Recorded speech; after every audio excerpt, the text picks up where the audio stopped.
शक्कर डली ना डली, भंडारे के भोजन में जो मिला दिया, आखिरी में फिर भगवान ने अगर पा लिया तब चखा गया कि अब भोजन में स्वाद है कि नहीं है। तो कभी अन्नकूट की जो सामग्री बनती है, सब्जी बनती है, राम भाजी बनती है, राम भाजा बनता है, मिक्स वेज सब्जी बनती है, भगवान के भंडारे की कद्दू की सब्जी बनती है, उसमें आप भले मिर्ची ना डली, नमक न डला, फिर भी घर में एक पूरी खाते रहोगे, वहां 4 मिनट का क्या होगा?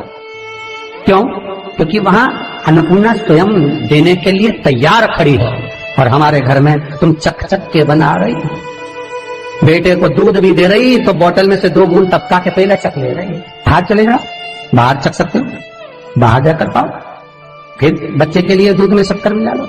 चाय बनाते हुए गैस के ऊपर चाय रखी है, मई उकल रही, मई से चाय की छन्नी से लेके फिर चख ली।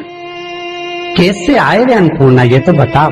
लोग कहते हैं हमारे घर में सारा सुख है गुरुजी, पर शांति नहीं है। हमने शांति ना जाने चली गई, क्योंकि किचन में किचकिच भरा गई। शांति कहां से होगी? इतना किचकिच भरा हुआ है। प्रेम, करुणा, वात्सल्यता, स्नेह, समर्पण समाप्त हो गया। तो लड़का और लड़की का विवाह नहीं हो रहा, बहुत हताश हो गए, परेशान हो गए, विवाह संबंध जमी नहीं रहा। किसी भी बुधवार के दिन तांबे के कलश में चने की दाल को भर लीजिए, किसी भी बुधवार, और तांबे के कलश में चने की दाल को भर लो, उसमें 2 गोल सुपारी रख लो, पूजन वाली सुपारी रखकर 2 सिक्के उसमें रख लो, पीले कपड़े से मुख बांध दो, उसका पूजन करो बुधवार के दिन भी, और गुरुवार के दिन उसका पूजन स्नान करने के बाद करना। पर घर में किसी से बात मत करना, मुख से शब्द मत, मुख झूठा मत करना।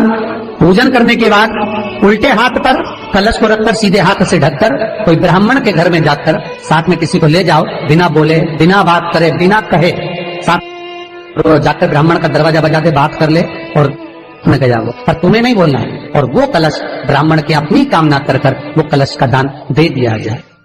महाराज ज्यादा से ज्यादा 4 महीना 3 महीने के अंदर विवाह संबंध पक्का हो जाता है।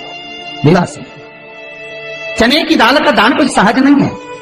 जिस नारी का रजोधर्म के अंतर्गत नारी को जो परेशानियां होती हैं, कोई के 8 दिन पहले, 4 दिन पहले, 3 दिन पहले कहीं ना कहीं रजोधर्म के अंतर्गत जो बीमारियां होती हैं, उसके लिए महाराज 7 चने की दाल के दाने तुलसी महारानी के सामने कटोरी में रखकर तुलसी के 3 पत्ते उसमें डालकर अपनी मनोकामना कर कर तुलसी में 3 बार जल छोड़कर वो तुलसी और वो चने की दाल ले जाएं और उसको धीरे धीरे कर कर एक एक कर कर सुबह शाम दोपहर में उसको खा लीजिए। रजोधर्म से जुड़ी हुई परेशानी समाप्त। कोई सहज नहीं है महाराज। चने की दाल को स्वर्ण दान का भी भाव कहा गया।